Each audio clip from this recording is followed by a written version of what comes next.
محبة والهنا وطني أتذكر من أنا. الحمد لله ثم الحمد لله. الحمد لله نحمده ونستعينه ونستغفره ونعوذ بالله من شرور أنفسنا ومن سيئات أعمالنا، إنه من يهده الله فلا مضل له ومن يضلله فلا هادي له. أشهد أن لا إله إلا الله وحده لا شريك له، وأشهد أن محمدا عبد الله ورسوله وصفيه من خلقه وخليله، أدى الأمانة ونصح الأمة فكشف الله به الغمة وجاهد في الله حق جهاده حتى أتاه اليقين، فصلوات الله وسلامه عليه ومن تبعه بإحسان إلى يوم الدين. يا أيها الذين آمنوا اتقوا الله حق تقاته ولا تموتن إلا وأنتم مسلمون. يا أيها الناس اتقوا ربكم الذي خلقكم من نفس واحدة وخلق منها زوجها وبث منهما رجالا كثيرا ونساء، واتقوا الله الذي تساءلون به والأرحام إن الله كان عليكم رقيبا. يا أيها الذين آمنوا اتقوا الله وقولوا قولا سديدا يصلح لكم أعمالكم ويغفر لكم ذنوبكم، ومن يطع الله ورسوله فقد فاز فوزا عظيما. أما بعد، فإن أصدق الحديث كتاب الله، وخير الهدي هدي محمد صلى الله عليه وسلم، وشر الأمور محدثاتها، وكل محدثة بدعة وكل بدعة ضلالة. Të ndërshëm besimtar, falënderimi takon Allahut subhanahu wa taala. Mëshira Allah qoftë mbi pejgamberin ton Muhammedin sallallahu alaihi wasallam, me shokët e tij dhe mbi të gjithë muslimanët. Thot Allah subhanahu wa taala: "Yawma tabyaddu wujuhun wa taswaddu wujuh." Ditën e Kiametit disa fytyra do të shndrisin, kurse disa të tjera do të jenë të nxirra. فأما الذين ابيضت وجوههم ففي رحمة الله هم خالدون. Sa përket atyre të cilëve do të shndrisin fytyrat, ata do të jenë në mëshirën e Allah subhanahu wa taala dhe në xhenet e përgjithmonë. Dhe për shndritjen e fytyrave në ditën e Kiametit kemi folë në një hutbë më herët.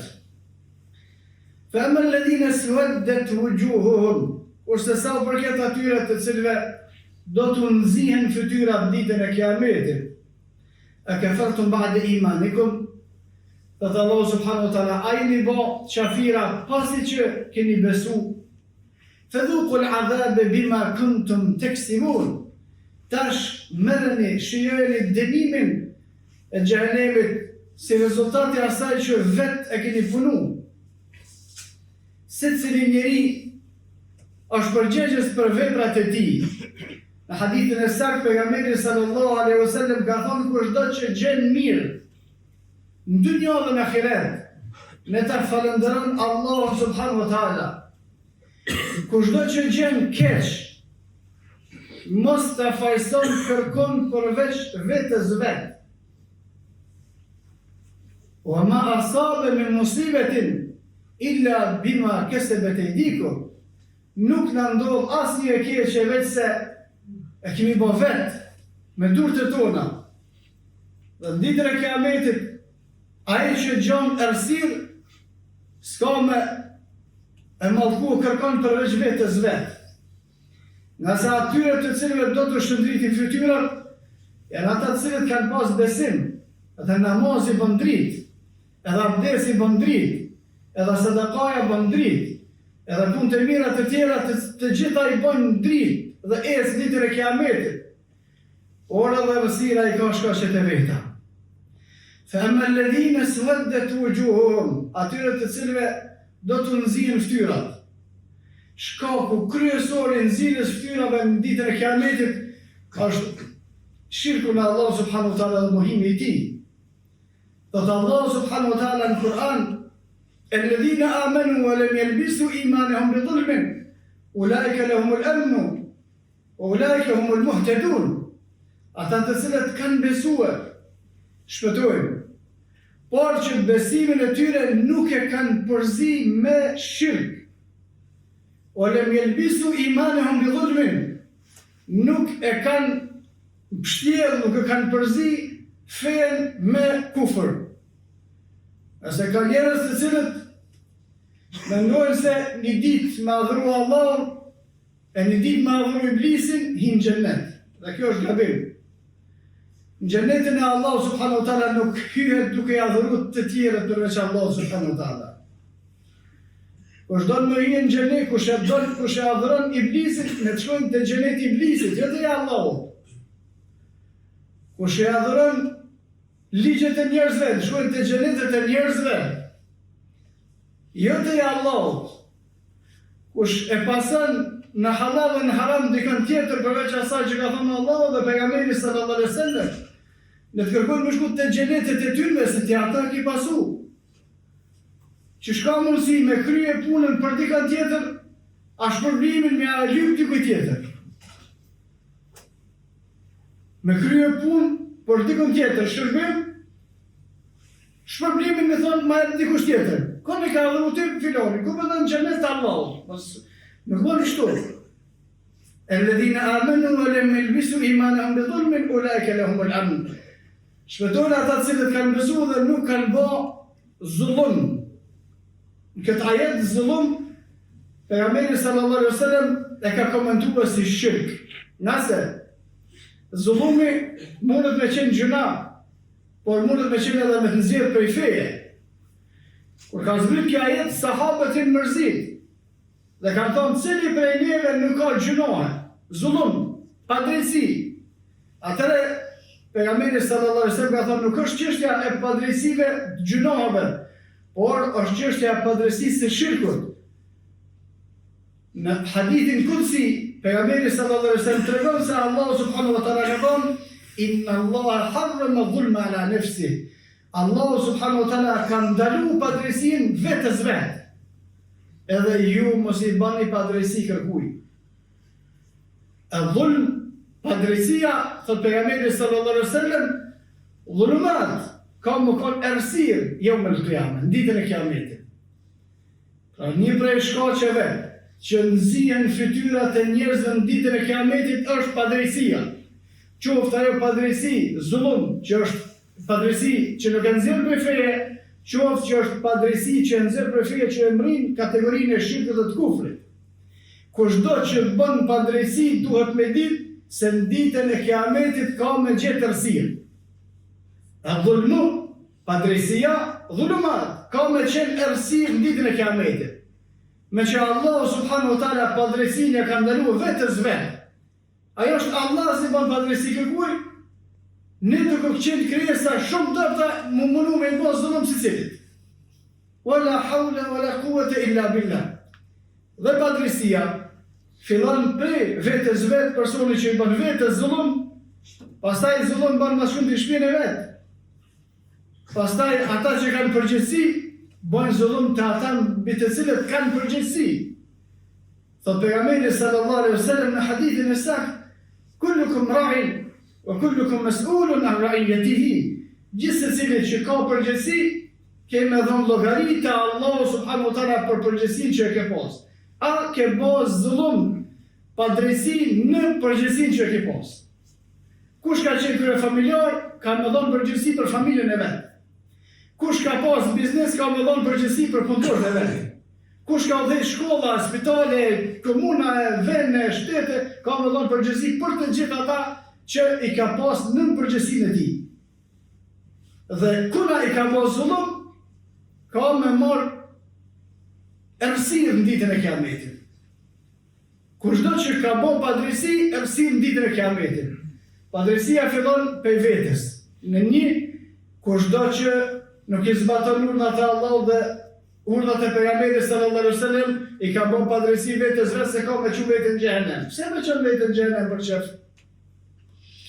Nuk quhet më fal për shkak se priton. Kjo të i bën zullum vetes vet se kemi një zjarr për këtë punë. Bën harame për pikë qefit pa detru kërkush, që të i bën vetes zullum se kemi një zjarr për këtë punë. për secilin duhet me da kohën e vet, qoftë edhe t'jenë ibadete.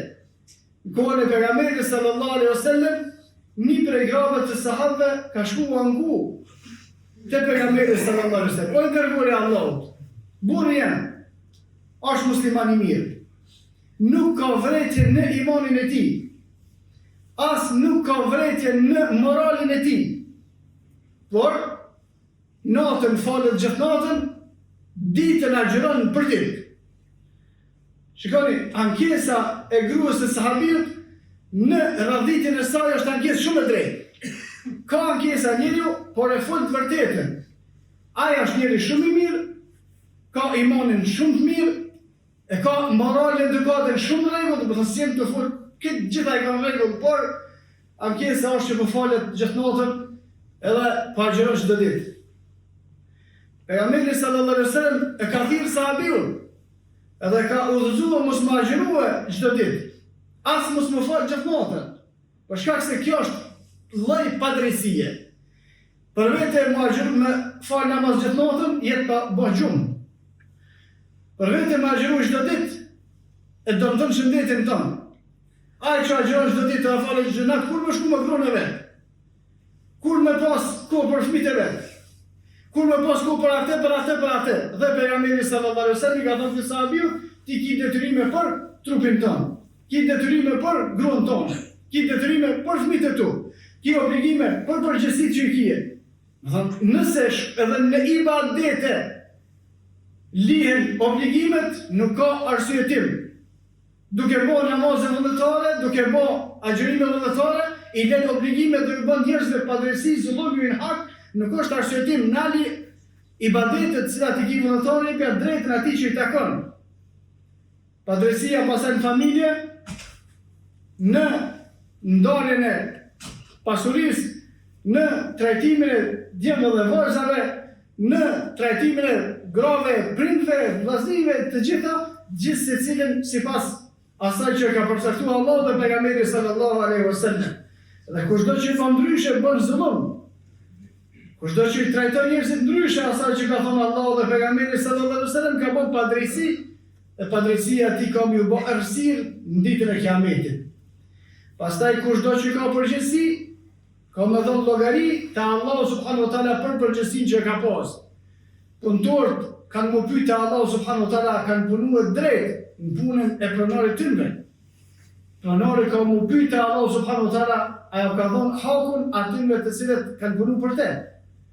Dhe gjithë secili duke shtuar, duke urrit, derisa vjen te udhëhesi i përgjithshëm i muslimanëve, për cilin pejgamberi sallallahu alaihi wasallam ka thonë hyn në xhennet për shkak të drejtësisë, edhe që ka hek zullumin mbi njerëzit në përgjithësi dhe mbi muslimanët në veçanti.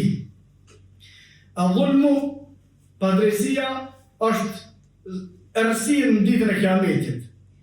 Mos i bëni padrejësi kërkuj, mos i bëni as vetës padrejësi, por duhet me ditë cila është padrejësi. Nëse padrejësi është vetëm asaj që Allahu i ka thënë e padrejtë, jo asaj që i ka thënë njerëzit. Se ka shumë gjëra që janë të drejta, kurse njerëzit i thonë atyre që janë të padrejta. Ka shumë gjëra të cilat janë halal, njerëzit i thonë që janë të ndaluara. Ka shumë tjera që janë haram, njerëzit thonë që është e lejuar.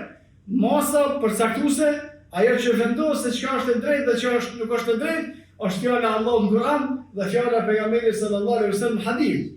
Ajo që është padrejësi është vetëm atë që Allahu subhanahu wa taala ka thënë padrejësi dhe pejgamberi sallallahu alaihi wasallam ka thënë padrejësi. Kushdo që bën padrejësi të vlerësuar sipas librit të Allahut dhe sunetit të pejgamberit sallallahu alaihi wasallam, ka me gjetë errësirë në ditën e Kiametit.